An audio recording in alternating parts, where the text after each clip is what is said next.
Dios, en los atrios de tu casa, en medio de ti, en medio de tu santa ciudad, públicamente queremos decir a las gentes y al pueblo que te pertenece que tú eres el Señor y nos debemos a ti, Señor. Entregamos este tiempo en tus manos, pues, rogando tu dirección, rogando tu ayuda. Pues tú sabes, Señor, que los temas que trataremos hoy no son fáciles de entender ni fácil para nuestros oídos.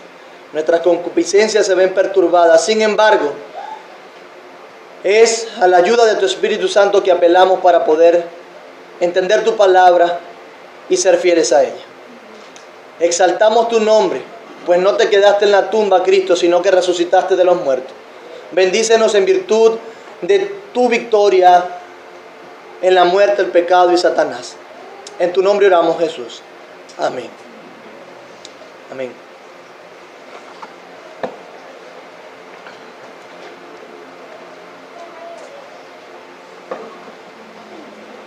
A los que no he saludado, buenos días, mis hermanos. El Señor les bendiga.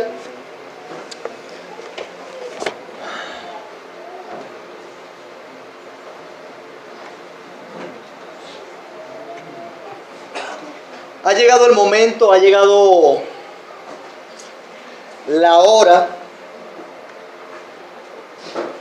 de que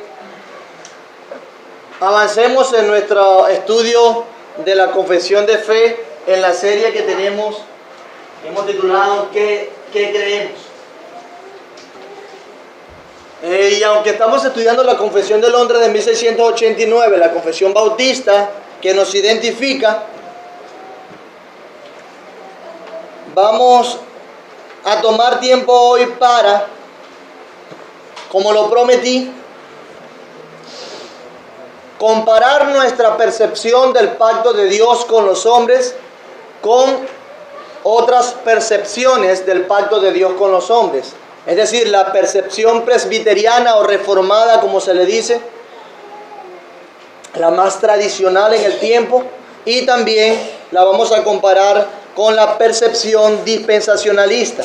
Es más nueva en el tiempo, sin embargo, ha ganado mucho auge a través de los comienzos del siglo XX. ¿Estamos preparados ya? ¿Quién trajo la confesión de Westminster? ¿La tiene por ahí? Bueno, vamos hoy a tener una breve consideración de la confesión de Westminster, capítulo 7 del pacto de Dios con el hombre. Hoy vamos a ver un poco, brevemente y en general, o vamos a iniciar a ver cómo nuestros hermanos presbiterianos, paidobautistas, ven la teología del pacto. Yo siempre le digo a mis hermanos, a pastores con que converso y también hermanos presbiterianos, que para ser presbiteriano hay que ser muy inteligente. De verdad que hay que ser inteligente. Y yo digo, soy bautista porque soy un poquito limitado de intelecto. Porque las conclusiones son serias, son conclusiones que hay que meterle o echarle mente, como decimos nosotros, a las conclusiones que ellos llegaron. Sin embargo, antes de pasar a Westminster, quiero que leamos todos los párrafos que son breves del pacto de Dios que está en la confesión bautista de Londres, para recordar a través de la lectura lo que hemos visto hasta ahora. Alguien que me ayude con el párrafo 1, otro con el párrafo 2 y otro con el párrafo 3. Tengo a Luis por allá, al otro Luis y a Alberto, en ese orden. La distancia entre Dios y la criatura es tan grande que aun cuando las criaturas racionales le deben obediencia como su creador, estas nunca podrían haber logrado la recompensa de la vida a no ser por alguna condescendencia voluntaria por parte de Dios, que a él le ha placido expresar en forma de carne.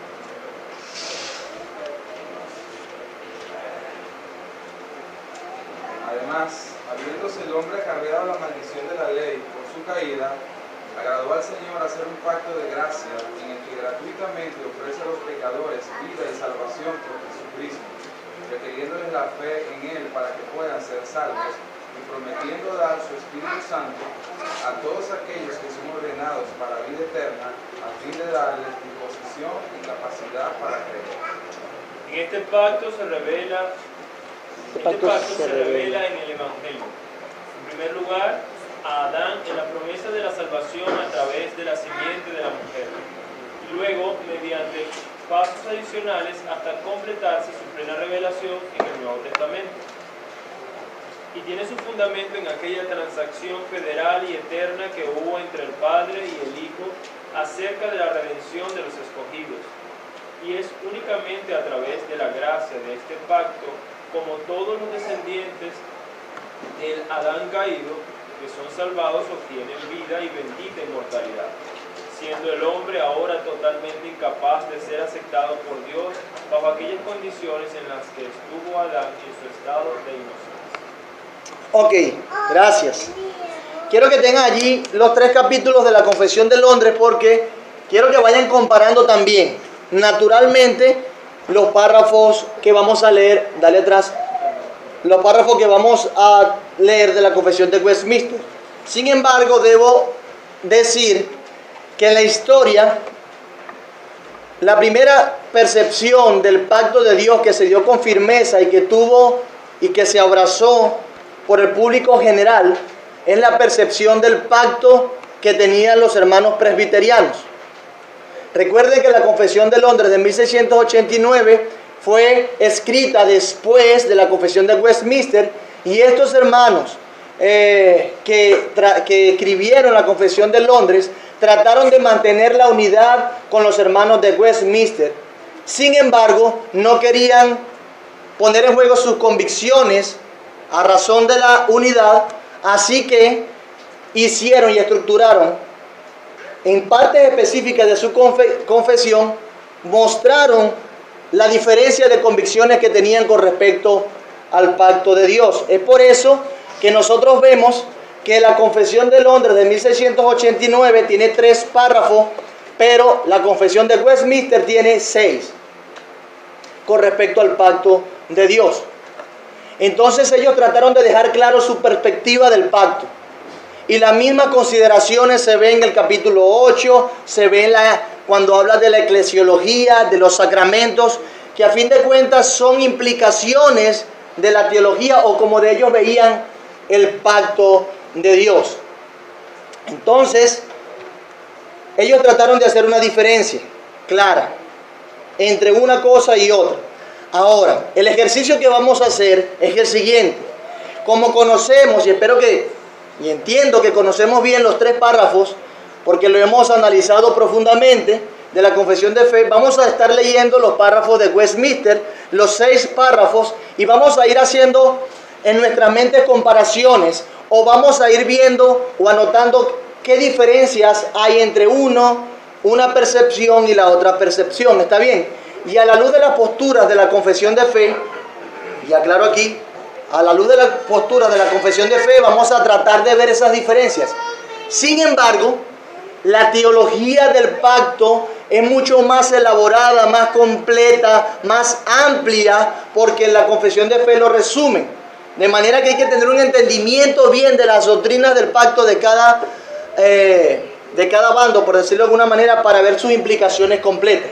Así que hay libros completos acerca del pacto de Dios. Pero hoy vamos a hacer un esfuerzo de ver las diferencias a la luz de las confesiones, que yo creo que las dice con claridad. Ok, entonces prestemos atención acá. Vamos a leer el párrafo número 1 de Westminster, del capítulo 7, también es el capítulo 7 de Westminster, que habla del pacto de Dios. ¿Quién me ayuda a leerlo? Ahí está, alguien que lo pueda leer. Pues sí.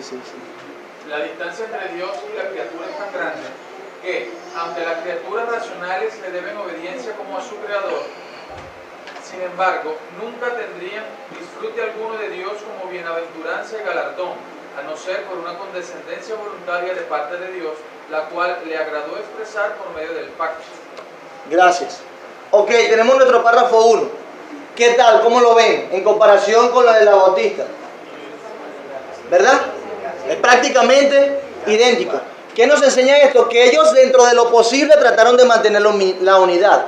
Entonces, con respecto al entendimiento antes del pacto de gracia, es decir, en el pacto de obra tenían una percepción muy similar. Hasta aquí vamos en el mismo camino. Perfecto. Ok. Párrafo número 2. ¿Quién lo lee, porfa? El primer pacto hecho con el hombre fue un pacto de obras, en el cual se le prometió la vida a Adán y en él, y a su posteridad, bajo la condición de obediencia perfecta personal. Perfecto. El párrafo número 2 del Westminster. Según el entendimiento que nosotros tenemos del pacto de obras, ¿es diferente o no? Es diferente. ¿Por qué es diferente, iglesia? Porque el pacto de la confesión de fe de 69 dice que fue un pacto de gracia, ¿Y aquí qué está diciendo? que es un pacto de obras. Nosotros hablamos también de un pacto de obras. ¿Sí? Por aquí, ¿por qué es igual? Alberto. Porque es igual, ¿no? Porque es igual.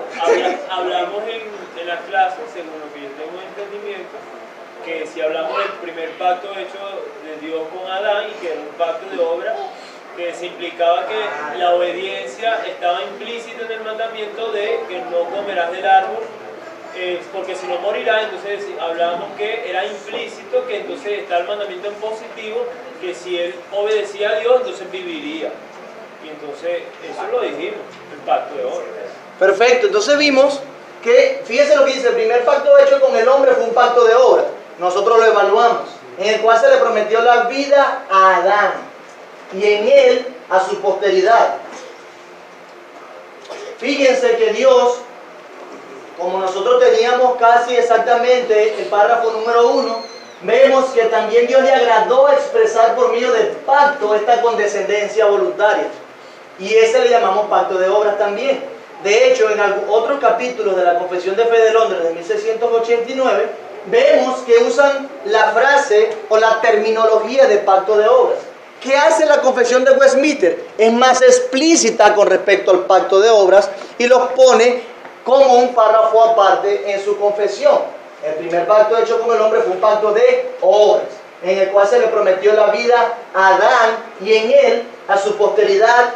Es decir, lo está colocando a Adán como un representante de la humanidad, como un representante federal, a su posteridad, bajo la condición de obediencia perfecta y personal.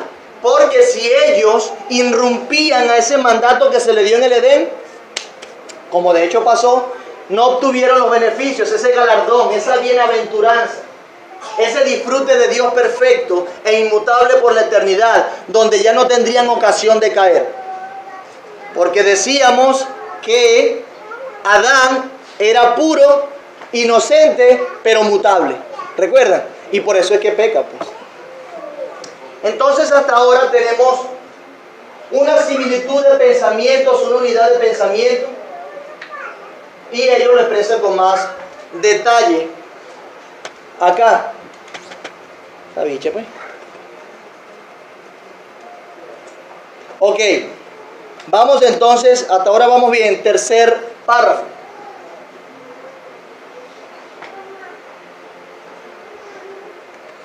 Por su caída, el hombre se hizo a sí mismo incapaz de la vida mediante aquel pacto, por lo que agradó a Dios hacer un segundo pacto, comúnmente llamado el pacto de gracia, en el cual Dios, por medio de Jesucristo, ofrece gratuitamente la vida y la salvación a los pecadores, requiriéndoles fe en Él para que sean salvos y prometiendo dar su Santo Espíritu a todos aquellos que están ordenados para vida eterna, a fin de darle la voluntad y capacidad de creer. Perfecto. Este párrafo, ¿a qué párrafo se parece o no se parece de nuestra confesión de fe? Al 2. Fíjense que es casi idéntico, como lo expresa. ¿Qué estamos viendo acá entonces? que nuestros hermanos presbiterianos tenían el mismo entendimiento, o si lo hacemos en orden cronológico de ideas, que los bautistas tenían el mismo entendimiento de los presbiterianos en cuanto al pacto de obras, pero también en cuanto al pacto de gracia. Pasamos a nuestro segundo pacto, que es el pacto de gracia. ¿En qué concuerdan los presbiterianos con los bautistas? Bueno, en el orden cuando se expresó o se dio el pacto. Tanto presbiterianos como bautistas creen que después de la caída Dios decidió hacer un pacto de gracia. Eso tiene unos términos más complejos, pero para no confundirlo lo voy a omitir y voy a dar el concepto nada más. Ambos creen que fue después que fue roto el pacto de obra, que Dios hizo el pacto de gracia. Entonces Dios le agradó hacer ese pacto de gracia. ¿Por medio de quién? De Jesucristo. ¿Y que ofrece? Gratuitamente vida y la salvación a los pecadores, requiriéndoles ¿qué? Fe en Él para que sean salvos. Vimos como el párrafo 2 nos da estipulaciones, nos da los sujetos, nos da las condiciones y nos da las bendiciones del pacto de gracia. Ellos también creían en el pacto de gracia, que había un pacto de gracia. Entonces hasta aquí vamos bien, vamos igual. Perfecto. Párrafo número 4.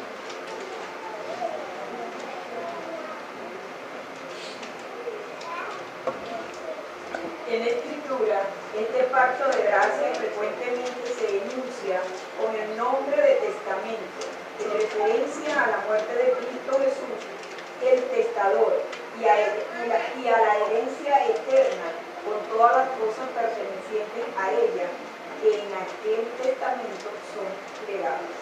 Ajá. ¿Qué nos dice ese pacto? ¿Tiene alguna relación con nuestro párrafo? ¿Qué nos dice ese párrafo? ¿Tiene alguna relación con nuestro párrafo de la Confesión de Fe de Londres?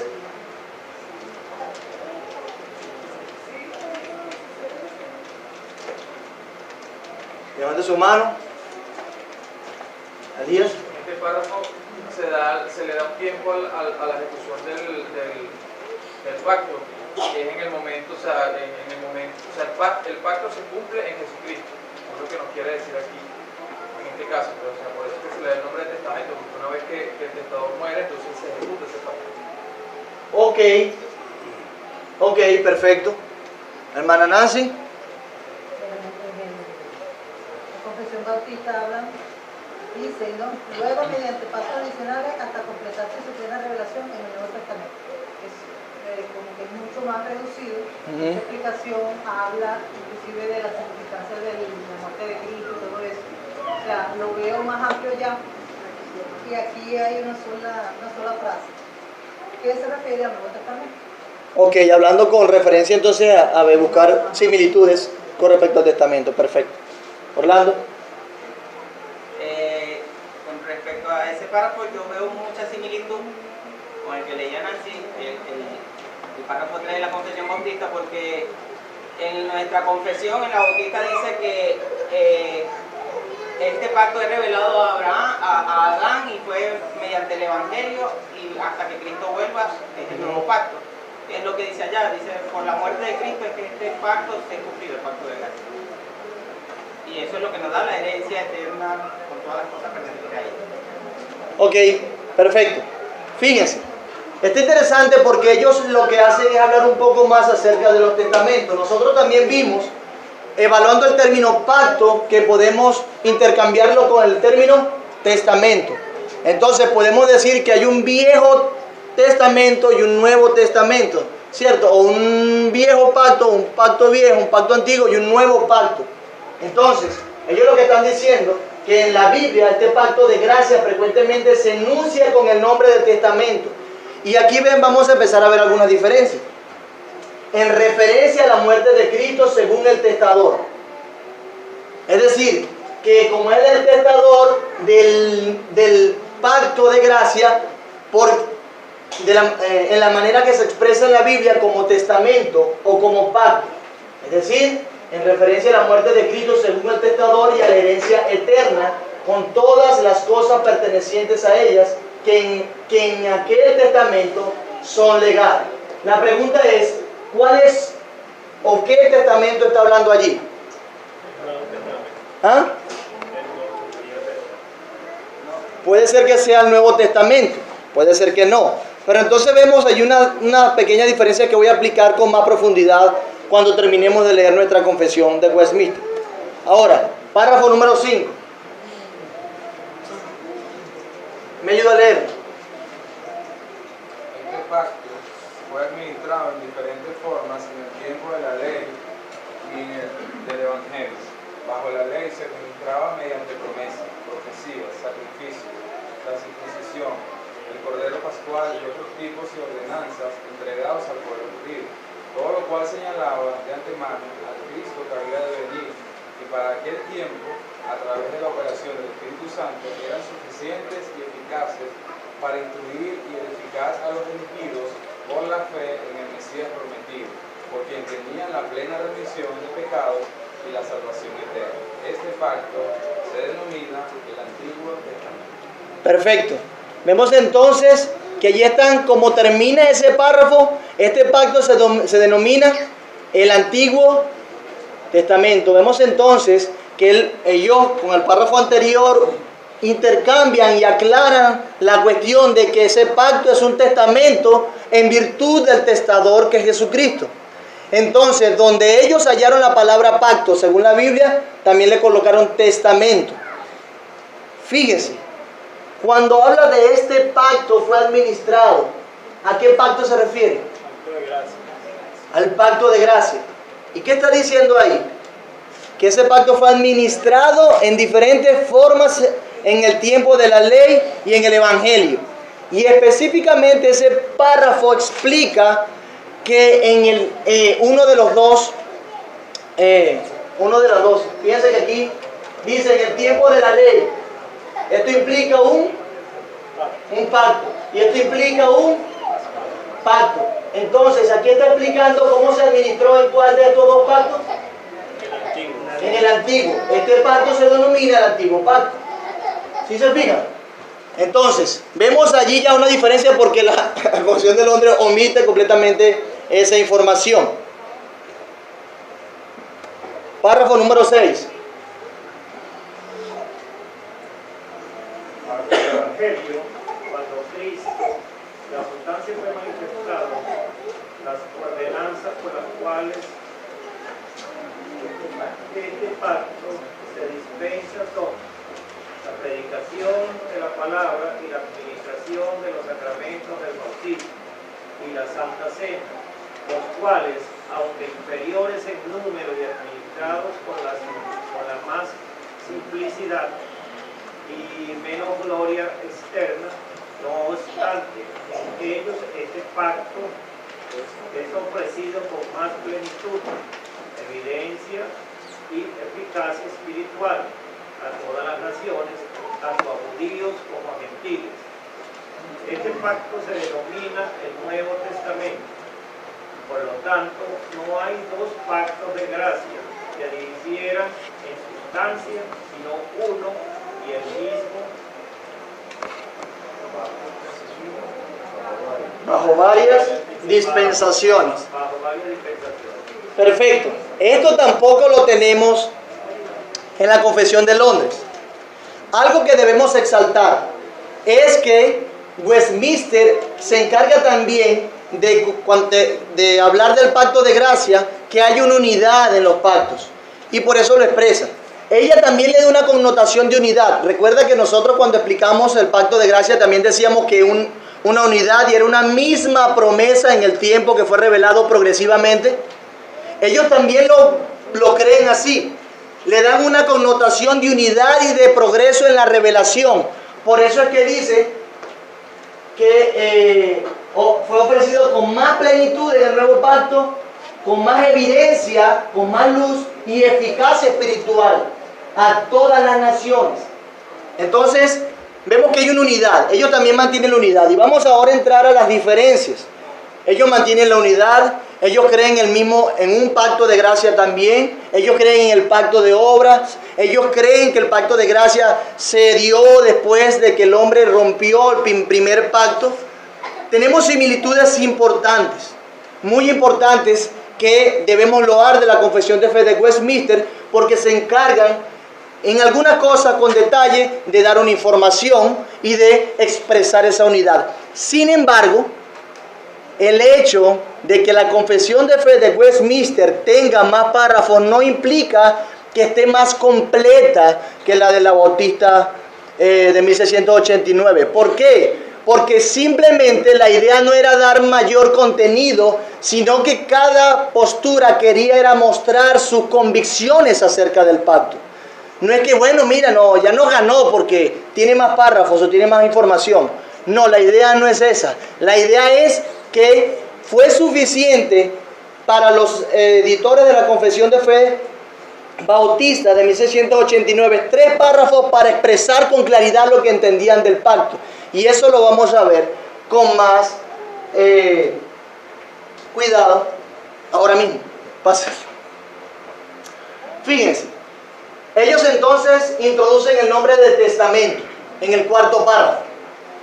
Introducen el nombre de testamento y dicen que es a través de la muerte de Jesús, de Cristo Jesús el testador. Y aquí, cuando tú tienes un entendimiento más amplio, te das cuenta que según las implicaciones que ellos ven de su teología del pacto, estos tienden a contradecirse. Y vamos a ver por qué. Pero ellos entonces introducen el nombre de testamento y allí empiezan a darle una connotación de administración según los testamentos que presentó la Biblia.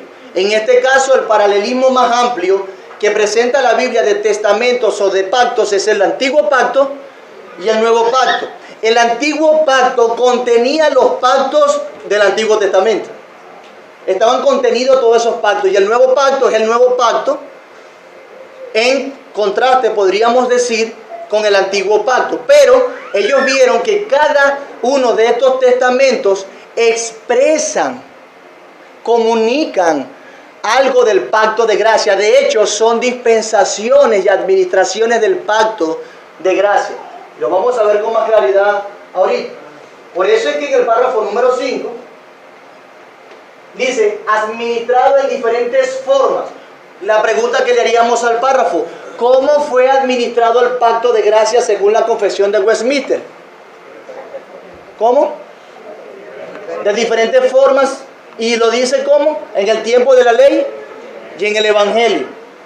Entonces, bajo la ley se administraba mediante, se daba, se comunicaba, se expresaba mediante promesas, profecías, sacrificios, circuncisión, el Cordero Pascual y todo tipo de ordenanzas entregados al pueblo judío, importante, como nación.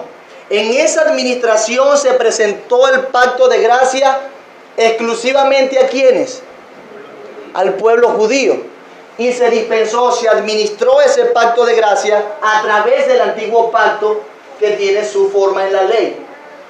Entonces, dice la confesión que todo lo cual señalaba que de antemano el Cristo, y esto está bien, estas cosas señalaban al Cristo que había de venir, y para aquel tiempo, a través de la operación del Espíritu Santo, eran suficientes y eficaces para instruir y edificar a los elegidos por la fe en el Mesías prometido. Como por ejemplo, David entendió que a Dios le agradaban los sacrificios. ¿Pero cuáles sacrificios?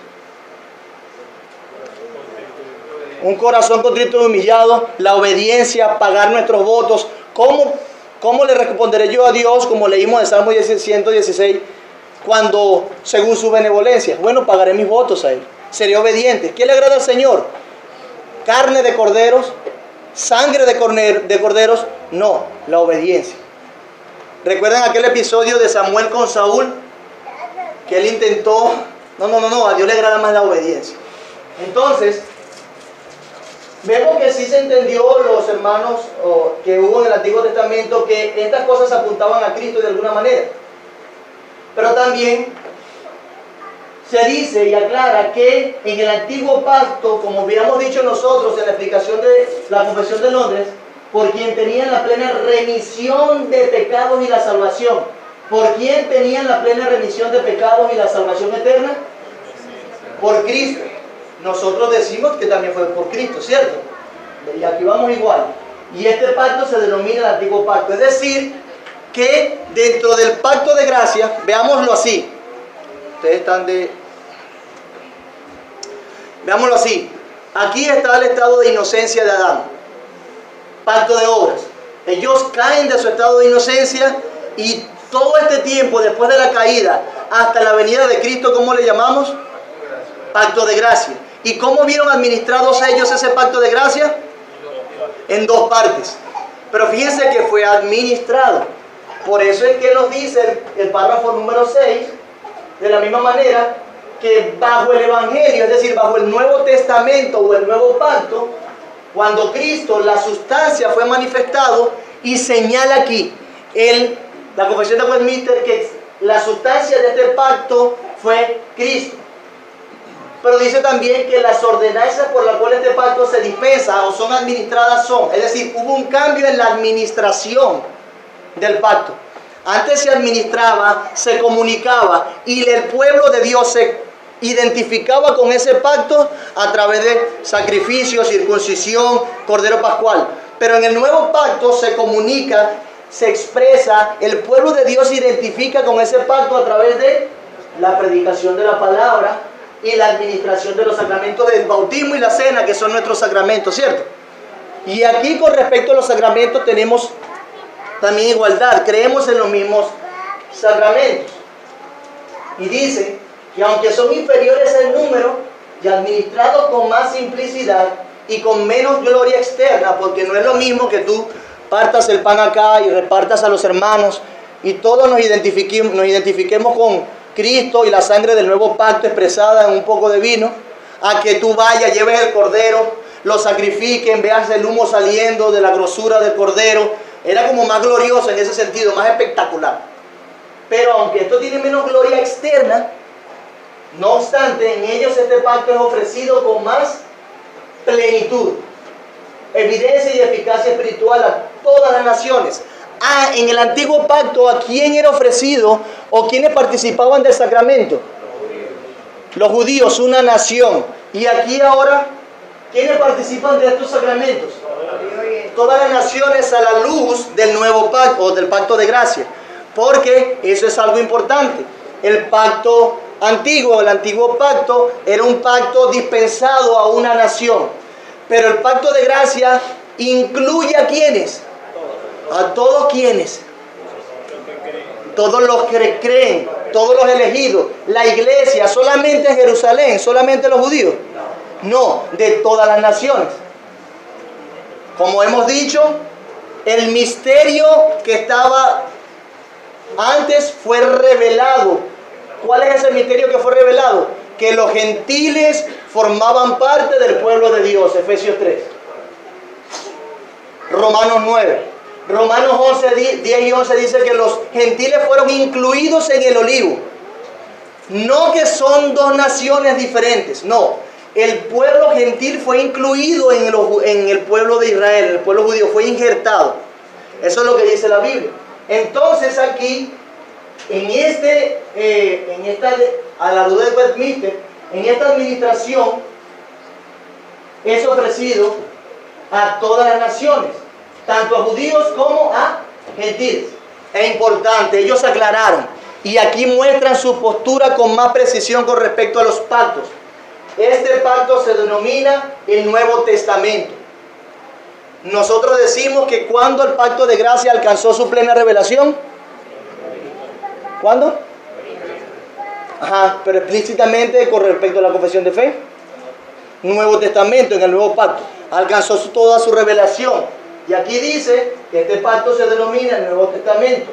Por lo tanto, dicen ellos, no hay dos pactos de gracia que difieran en sustancia, es decir, que tanto la administración del Antiguo Testamento como la administración del Nuevo Testamento tienen la misma sustancia, y esa sustancia es Cristo.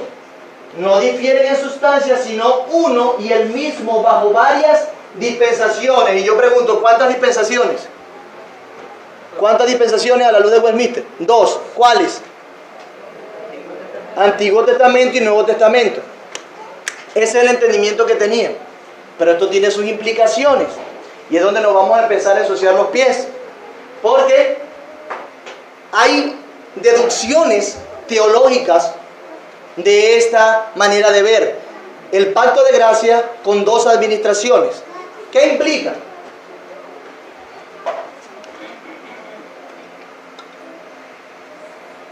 En primer lugar, administraciones del pacto de gracia. La postura presbiteriana cree que el pacto de gracia fue establecido en Génesis o desde Génesis 3.15. Génesis 3.15. ¿Qué dice Génesis 3.15? ¿A quién Dios le estaba hablando? A la serpiente. Y tú herirás en el calcañar a la simiente de la mujer y ella te herirá en la cabeza. Perfecto. Allí en ese protoevangelio, como le hemos llamado, ellos creen que quedó establecido o empezó a establecerse el pacto de gracia. Y fue concretado. Fíjense los términos, y esto es importante. Hay una diferencia importante. Y fue concretado en dos pactos: el antiguo pacto y el nuevo pacto. Cuando hablamos de concretarse, quiere decir que se formalizó, quedó establecido ya el pacto de gracia y se reveló con importancia en ese tiempo. Entonces, no son pactos en sí mismos independientes o pactos particularmente, sino que son administraciones del pacto de gracia. Y aquí empiezan las diferencias. Ellos creen que el antiguo pacto y el nuevo pacto son administraciones, no pactos independientes. Si son administraciones del mismo pacto, entonces hay alguna similitud que debe mantenerse entre el antiguo pacto y el nuevo pacto. Repito, si son administraciones de un mismo pacto, el pacto de gracia, entonces hay similitud que debe mantenerse en el tiempo, en uno y en otro. Y ahí es donde empezamos a ver algunas diferencias importantes. Básicamente, la teología presbiteriana acerca del pacto de Dios se ve marcada por una línea transversal que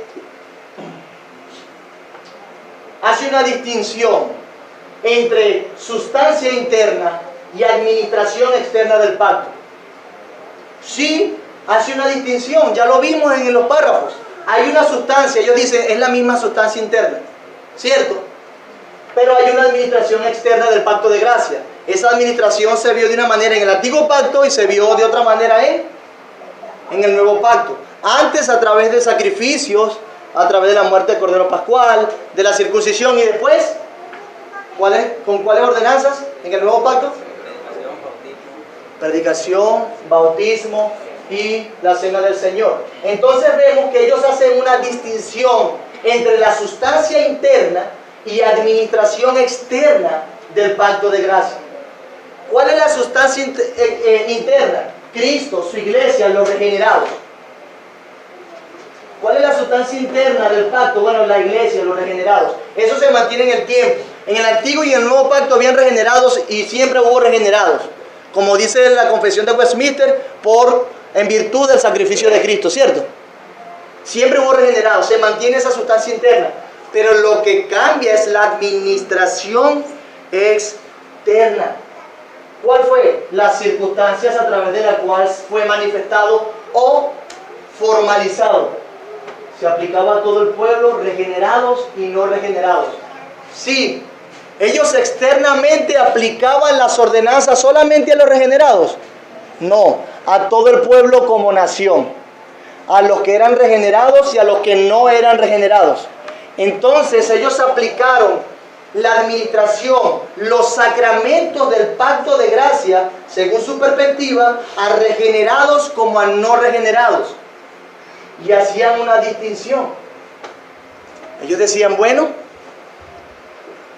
como en el Antiguo Testamento, en esta dispensación, había elegidos y regenerados, nosotros le aplicábamos el sacramento. Sin embargo, como era parte del pueblo, también se lo aplicaba a no regenerados. Y el hecho de que se aplique los sacramentos al pueblo en general implica una formalización del pacto de gracia. Es decir, que ellos entendían que estaba claro que en el Antiguo Testamento ya estaba establecido el pacto de gracia y no revelado, que es una diferencia con nosotros. Una diferencia. Vamos a ir viéndolo con más calma. Ok. A través de preguntas simples. Hablando de la distinción entre sustancia interna y la administración externa del pacto de gracia. ¿A través de qué se manifestó o se dispensó el pacto de gracia en el Antiguo Testamento? ¿Cómo se administraba o se daba en la práctica? Lo he repetido como 3 veces. Ajá, ¿cómo? A través de los sacrificios. Ajá. Los sacrificios y todo lo demás. El Cordero Pascual. Cordero Pascual, perfecto. La circuncisión. Perfecto, y eso es lo que dice. Mediante promesas, profecías, sacrificios, la circuncisión, el Cordero Pascual y otros tipos de ordenanzas entregados al pueblo judío. Vemos el párrafo 5, eso está allí. Así se manifestó, se dispensó el pacto de gracia en el antiguo pacto. Sencillo. Perfecto. Vean que estamos sacando las deducciones del mismo párrafo de la confesión de fe. Así se expresó. Sencilla la pregunta siguiente. A través de que se manifestó, se dispensó el pacto de gracia en el nuevo pacto. ¿Cómo se administraba o se daba en práctica? Las ordenanzas por las cuales este pacto se dispensa son la predicación de la palabra, la administración de los sacramentos, del bautismo y la Santa Cena. Importante que ellos en el antiguo pacto aplicaban daban, mejor dicho, vamos a organizarme aquí para aplicarlo con claridad y no confundirles. Los presbiterianos entendían que en el antiguo pacto, como el pacto de gracia ya estaba establecido, podían aplicar sacramentos que ellos entendían, ordenanzas que eran del pacto de gracia a todo el pueblo a quien se le fue dado, inclusive la circuncisión. ¿A quiénes se circuncidaba? ¿Solamente a los creyentes regenerados? Todos judíos. Al 8º día los circuncidaban, le cortaban el prepucio. Entonces, se aplicaba a todo el pueblo en general estos sacramentos. Y en el nuevo pacto se aplica según a toda la iglesia la predicación de la palabra, la administración. Entonces, así fue que se administraron el pacto de gracia en ambos testamentos. ¿Vamos claro? En ambos pactos. En el antiguo pacto, es así para ustedes. En el antiguo pacto se administró a través de los sacrificios y en el nuevo pacto a través de la ordenanza que conocemos, ¿cierto? Un solo pacto de gracia, 2 administraciones. Perfecto. Aquí vemos, entonces, que en el Nuevo Testamento cambian algunas ordenanzas. Es obvio, cambian algunas ordenanzas. O su administración externa cambia. Eso es lo que nos dice la confesión de fe. Pero se mantiene la sustancia. Ok, se mantiene la sustancia.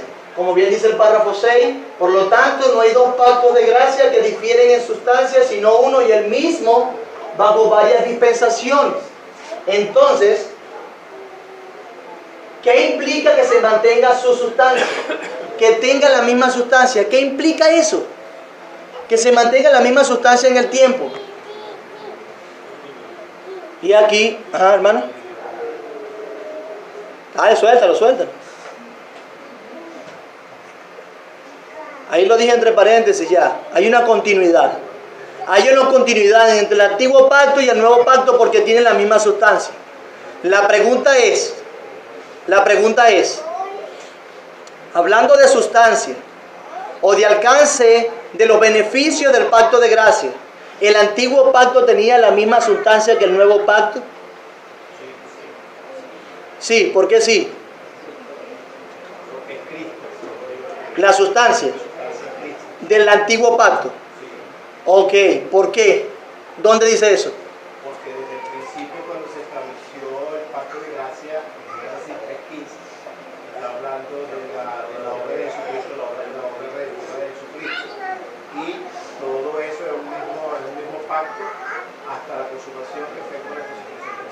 Entonces, hay una continuidad en el sentido de la sustancia por medio de la cual se alcanza la salvación en el antiguo pacto. Ok, vamos a comprobar eso en el tiempo, esa afirmación que dice mi hermano. ¿Qué implica? Hay una continuidad. Y aquí di un salto abismal y voy a tratar de explicar. Quieto, bicho. Fíjense, esto implica que en ambos pactos el pueblo de Dios tiene un carácter mixto. Ellos se implicaron a través de la distinción entre la sustancia y la administración, que siempre el pueblo de Dios, como nación o como que pertenece a todas las naciones, tiene un carácter mixto. ¿Qué es un carácter mixto? Que está formado por regenerados y no regenerados. La pregunta es, ¿estamos hablando de qué pacto? Del pacto de gracia. Del pacto de gracia. ¿Cierto? En general. Y ellos dicen que se mantiene una continuidad. Y eso le da una connotación de un carácter mixto del pueblo. En el Antiguo Testamento, en el Antiguo Pacto, el pueblo de Dios estuvo formado por regenerados y no regenerados. Pero que pertenecían ambos al Antiguo Pacto como nación. Fíjense. A ambos se les identificaba como pueblo de Dios y eran identificados con la práctica de las ordenanzas. A la luz del entendimiento que tienen los presbiterianos, mis amados hermanos, los sacramentos, las ordenanzas, la manera de identificarse con el pacto de gracia, aquellos que pertenecen a él, se aplicaban a regenerados y a no regenerados. A regenerados, a creyentes de verdad y a creyentes de mentira. ¿Sí se fijan? Esto tiene implicaciones. Al ver las cosas de esta manera, se mantiene una estrecha continuidad. Se mantiene una estrecha continuidad entre estas dos administraciones, que queda ilustrada por el mantenimiento de los mismos términos de naturaleza mixta de un pacto a otro. Ellos aseguraron entonces también que en el nuevo pacto el pueblo de Dios tenía una naturaleza mixta y que en el nuevo pacto debían aplicarse también los sacramentos a los regenerados y no regenerados. Y allí vamos haciéndonos preguntas. Porque a la luz del pacto bautista, a la luz de lo que nosotros entendemos, ¿quiénes forman parte del pacto de gracia? La iglesia, los regenerados. ¿Y quiénes son aquellos que deben participar e identificarse con los sacramentos del pacto de gracia? No los no regenerados. ¿Y qué están diciendo los presbiterianos en este sentido? Que como tiene una naturaleza mixta y se mantiene la sustancia en el tiempo, pero con diferentes administraciones, al igual que en el antiguo pacto se administraban los sacramentos a regenerados y no regenerados, también se debe hacer en el nuevo pacto. Es decir, hay una expresión doble del pacto de gracia, una interna y una externa a la luz del pensamiento presbiteriano. Es decir, como el antiguo pacto no es un pacto en sí mismo, sino una administración del pacto de gracia, al igual que lo que es el nuevo pacto, se mantiene su naturaleza mixta. Como es una administración, el pacto de gracia se administró aquí y aquí, mantiene la misma sustancia, solamente que se administró de diferentes maneras. Por ejemplo, un versículo lema es, que vamos a ver más adelante, en próxima clase, es que todo aquel que pertenecía a la nación de Israel se identificaba con la circuncisión. Y así pasó. ¿Y qué daba eso? Decía que todos los circuncidados eran salvos, pero daba una naturaleza mixta. De hecho, eso se ve en la simiente de Abraham. ¿Cuántos hijos tuvo Abraham? Los más representativos, ¿verdad? Ismael y ¿a quién señala o a quién identifica Isaac? A la simiente regenerada. Ismael no es el hijo de la promesa, pero era circuncidado y pertenecía al pueblo y estaba como nación y tenía los beneficios de los sacramentos.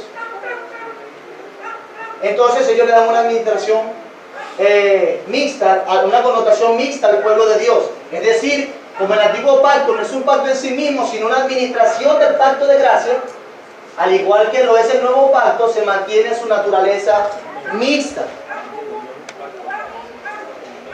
Eso dice, para ir adelantando en este asunto y darle más claridad. Fíjense, entonces, como ya se mantienen los mismos términos de naturaleza misma de un pacto al otro, se concluye que tanto regenerados como no regenerados que profesan la fe, importante, antes los no regenerados pertenecían al pueblo de Israel, pero se identificaban con ¿qué Dios? El Dios de Israel. Formaban parte de la nación, presentaban sacrificios, practicaban los mismos sacramentos. Ellos profesaban la fe, pero algunos no eran regenerados. Por eso decimos, entonces se concluye que tanto regenerados como no regenerados que profesan fe forman parte del pacto de gracia, afirmando entonces que el pacto de gracia o el pueblo del pacto de gracia tiene una connotación interna y tiene una expresión externa. En la expresión externa está constituido por regenerados y no regenerados, pero en la sustancia interna solamente por regenerados. ¿Ven la diferencia que hace? Entonces tiene un carácter mixto. Fíjense, estamos hablando, y esto nos debería como que decir, wow, hay una gran diferencia. Están diciendo que regenerados y no regenerados forman parte del pacto de gracia. ¿Creemos nosotros eso? No. Creemos que solamente los que son regenerados forman parte del pacto de gracia, porque fue a quien se le hizo eso. No sé si estás estirándote o levantando la mano, Orlando. ¿Estás levantando la mano? Ok. Ya voy allá. Entonces, tanto regenerados como no regenerados forman parte del pacto de gracia. Identificándose estos a través del pacto de gracia, de las ordenanzas del pacto de gracia, ahora reveladas en el nuevo pacto. Antes, tanto regenerados como no regenerados participaban de los sacramentos. Las implicaciones prácticas, según la administración diferente en el nuevo pacto, son que tanto regenerados como no regenerados participan también de los sacramentos, del bautismo, cena del Señor, entre otras cosas. Importante, es por eso que vemos que son paidobautistas, porque le aplican el sacramento como lo aplicó Abraham, teniendo la misma continuidad o la misma sustancia interna. ¿Cómo lo aplicó Abraham? A los hijos de él, a su simiente, ¿cierto? Y su simiente no necesariamente era regenerada, como lo vemos en Ismael. Entonces, transpolan el mismo, como tienen la misma sustancia, transpolan ese principio de aplicación del sacramento y le aplican el bautismo, la cena del Señor, entre otras cosas, no necesariamente regenerado, sino que el pacto de gracia tiene una expresión externa donde está formado por regenerados y no regenerados. Y por eso es que bautizan niños también. Eso le da la brecha para incluir a los niños en el pacto de gracia.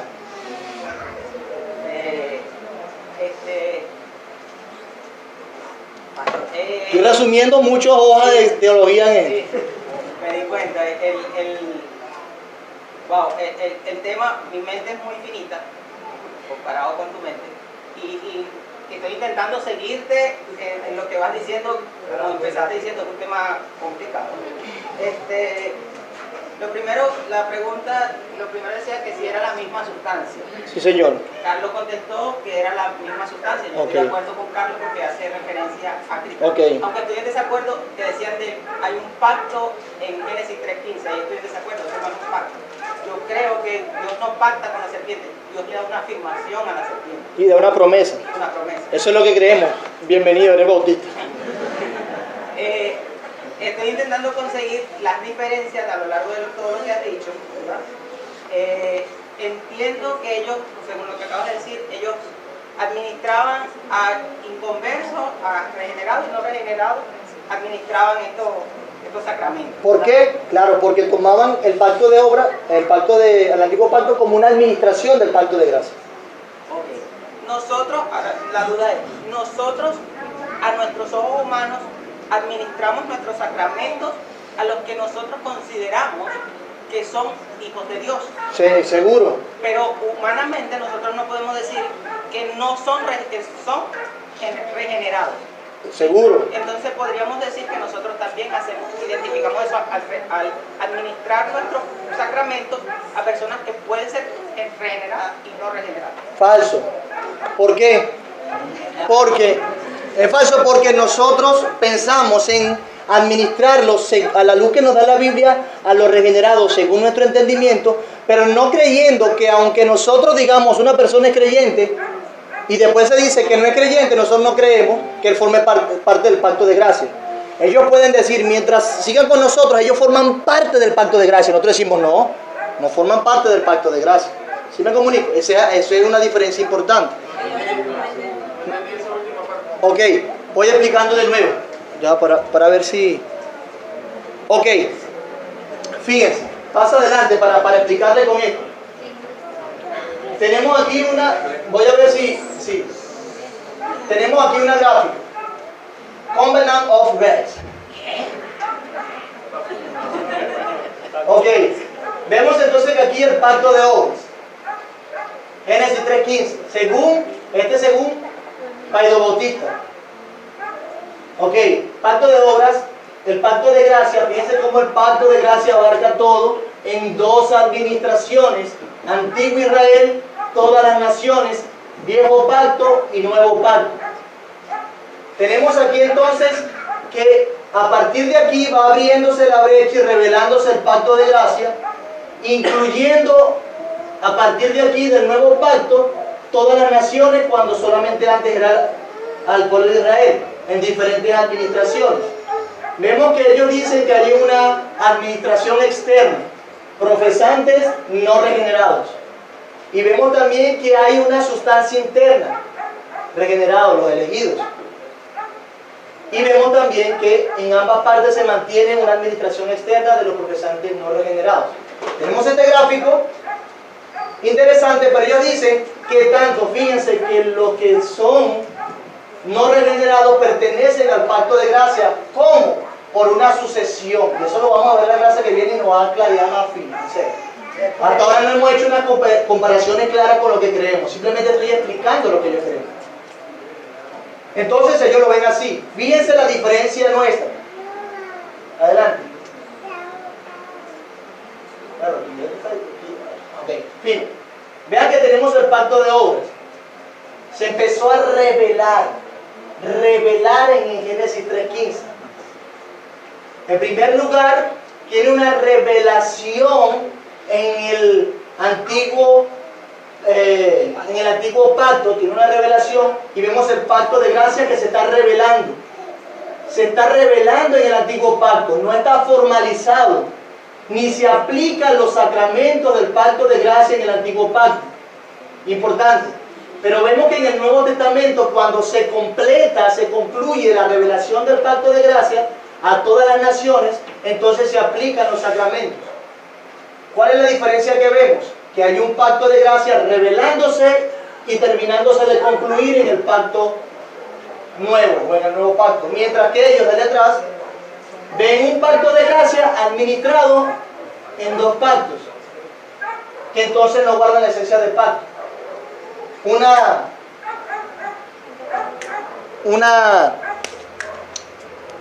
pista. ¿Cómo se sella un pacto? ¿Cuándo es un pacto? Una promesa, un juramento solemnemente establecido, sellado con sangre.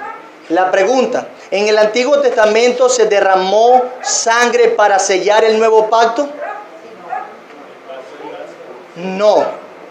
¿Se derramó sangre para sellar qué pacto? ¿Y qué dice Hebreos? ¿Cómo lo toma? ¿Como un mismo pacto o como pactos diferentes? Pactos diferentes. Porque el nuevo pacto es mejor que el antiguo pacto. Y una vez que viene Cristo y derrama su sangre, se sella el pacto de gracia y entonces es formalmente establecido. Cuando antes estaba en su forma de promesa y fue revelándose a través de promesas en el tiempo y formalmente establecido con el derramamiento de la sangre de Cristo. Por eso es que decimos que la sangre de Cristo es la sangre de Él. ¿Cuándo alcanzó la plenitud de revelación el pacto de gracia? En el nuevo pacto. ¿Ven la diferencia entonces allá atrás? Ah, no, ahí. con el pacto como ellos ven el pacto de gracia. Antiguo pacto administrado de dos maneras, pero ya existía el pacto de gracia formalmente establecido en el antiguo pacto. Por eso es que ellos daban los sacramentos. Para dar los sacramentos es necesario que exista el pacto, como pasó con Abraham. Se dio un pacto, se derramó sangre y entonces se aplican los sacramentos de aquellos que pertenecen a ese pacto. Lo mismo pasó con el pacto sinaínico. Se derramó sangre y se aplicaron los sacramentos a aquellos que pertenecían a ese pacto. ¿Cuándo se derramó la sangre del nuevo pacto? En Cristo. ¿Cuándo se debe aplicar entonces los sacramentos del nuevo pacto? Después de la muerte de Cristo, identificando al pueblo que pertenece. Y Jeremías 31 dice que los que pertenecen al nuevo pacto, ¿quiénes son? Los regenerados, los que Dios ha circuncidado su corazón. ¿Ven una diferencia allí? Claro, me adelanté un poco para que no se quedaran tan desfasados en ese sentido. Una pregunta y avanzo y ya terminamos. Y porque voy a dar más luz conforme vaya pasando el tiempo, pero quería que quedara claro que en el antiguo pacto, que en el pacto de gracia, según los presbiterianos, es administrado por dos pactos. Tiene dos administraciones y tiene una misma sustancia, que incluye regenerados y no regenerados. Imagínense, nosotros decimos que el pacto de gracia fue hecho con los regenerados. Y los presbiterianos dicen que no solamente con los regenerados, porque tiene una expresión externa, es con regenerados, sino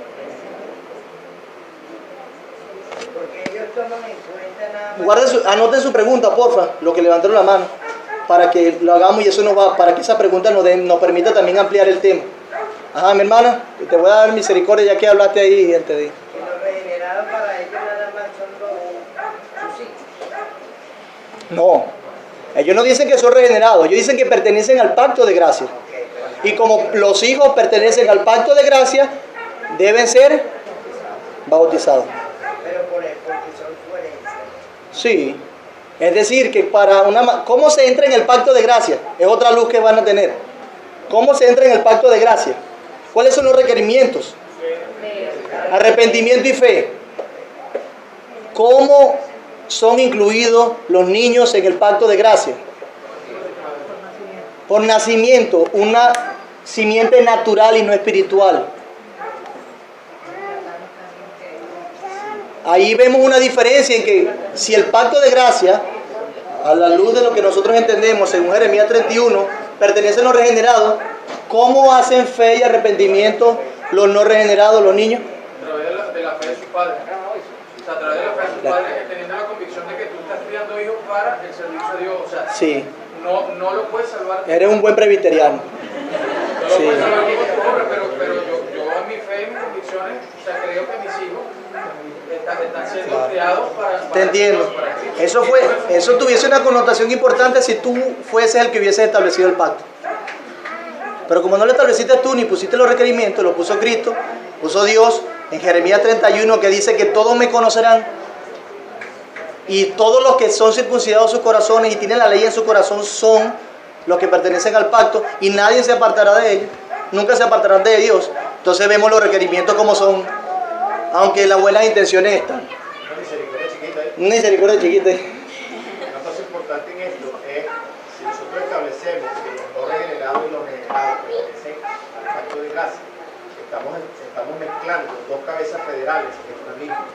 Porque los que no son regenerados, su cabeza federal es Adán. Dilo rapidito para que después le demos más fuerza después. Los que son regenerados tienen su cabeza federal en Cristo.